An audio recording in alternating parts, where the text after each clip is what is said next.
Meron akong kanta na paulit-ulit pinapakinggan. Ilalay na po nga siya pag nag-worship lead ako. Ang title ng song na to ay Ikaw ang Yaman Ko. Composition ni Pastor Joey Crisostomo. Nakita ko yung preaching ng pastor na yon na umiiyak siya kasi nalulungkot siya. Burden para sa kanya yung mga dati na nananalangin para makatapos ang pag-aaral, makapagtrabaho, maging successful sa negosyo. Tapos dati active na active sila sa church na naglilingkod sa Panginoon, pero nung unti-unti nilang na-achieve yung mga pangarap nila, yung mga panalangin nila, unti-unti rin sila nalalayo sa Panginoon. And yun yung iniiyak niya na akala ng iba na mabubuo yung buhay mo, yung bubuo lahat at sa'yo kung matupad mo yung mga pangarap mo pero malayo ka naman sa Panginoon.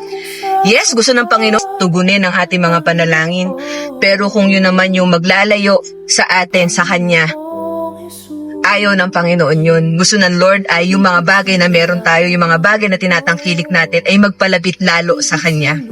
Ito yung kanta.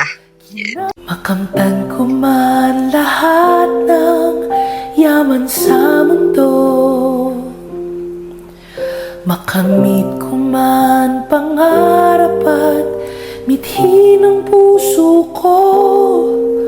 Kung ako'y malalamig sa'yo at malalayong gusto, ay bigo pa rin, may hungkag pa rin ang puso ko.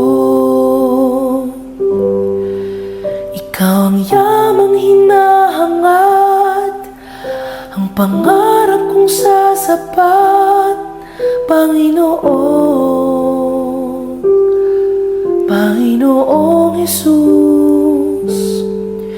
Ikaw ang yamang hinahangad, ang pangarap kong sasapat, Panginoon, Panginoong Jesus. Higit sa yaman ng mundo, higit sa luho at ginang nito, ikaw ang nais ko, ang tanging nais ko. Ikaw ang yaman ko, Panginoon. Si Lord kasi hindi natin maikukumpara sa kahit kanino pa man. Sabi rin ng isang kanta, hindi natin siya maihahambing sa yaman ng mundong ito kasi wala siyang katulad, wala siyang kapantay. Lahat ng meron tayo ay galing sa Kanya. Kaya kung uunahin natin yung mga bagay, yung mga tao dito sa mundo na to at mababaliwala natin ang ating Panginoon, talo tayo. Bigo pa rin tayo. Hungkag pa rin kung wala si Kristo. Kaya kaibigan, I encourage you to seek ye first the kingdom of God and His righteousness, and all these things shall be added unto you.